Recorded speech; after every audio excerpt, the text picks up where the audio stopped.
சும்மா பெரிய கேமரா. தமிழ்ப்புணரின் பணிவான வணக்கங்கள். போதையின் பாதை வேண்டாமே, மீளா துயரை தந்திடுமே, தீய போதை வென்றிடுமே, தீராத நோய்கள் தந்திடுமே, பாலகம் செய்யும் ஒன் வாழ்க்கை பாலைவனம் மாயாக்கிடுமே. நான் இப்போது போதை காட்டும் அழிவு பாதை என்ற தலைப்பினை பேச வந்துள்ளேன். உலக நாட்டில் மக்கள் எதிர்கொள்ளும் முக்கிய பிரச்சனை மக்கள் போதை பழக்கத்திற்கு அடிமையாவதே ஆகும். இந்த போதைப் பொருட்கள் மனித வாழ்வை சிதைத்து தனி மனிதன், குடும்பம், சமுதாயம் அனைத்தையும் சீரழிக்கும் ஒரு பெரும் அச்சுறுத்தல் ஆகும். எளிய தலைமுறையினரே அதிகம் குறிவைத்து பரவும் இந்த போதை பழக்கம் நாட்டின் எதிர்காலத்திலேயே கேள்விக்குறியாக்கி வருகிறது.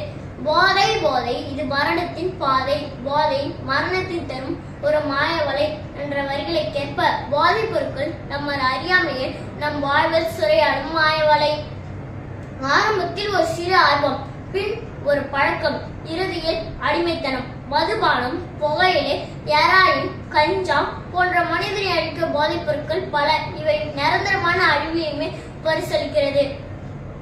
வாழ்க்கை என்ற பூந்தோட்டம் போதையால் இன்று அது போராட்டம். போதை நாட்டிற்கும் வீட்டிற்கும் கேளிர் என்ற பாடல் வரிகளுக்கேற்ப போதைப் பொருட்களின் பயன்பாடு தனி மனிதனை மட்டும் பாதிப்பதில்லை. இதன் விளைவுகள் குடும்பத்தையும் சமூகத்தையும் நாட்டையும் சீரழிக்கிறது.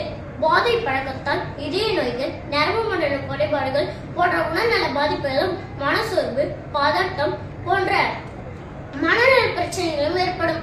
மேலும் இவை திருட்டு, வன்முறை போன்ற குற்றச் செயல்களுக்கும், கல்வியின்மை, வேலையின்மை போன்ற குடும்ப பொருளாதார நெருக்கடிகளுக்கும் காரணமாகின்றது.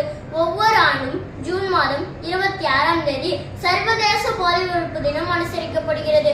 போதை இல்லாத சமூகத்தை உருவாக்குவதே தனி மனிதனின் பொறுப்பு மட்டுமே என்று சமூகம் மற்றும் அரசாங்கத்தின் கூட்டு முயற்சி ஆகும். வாழ்வை அளிக்கும் நச்சு வரை போதை என்ற பெயரை உழைக்காதே. இளைஞனை விழிக்க வேண்டும். விழிப்புணர்வு விதையாய் மாற வேண்டும்.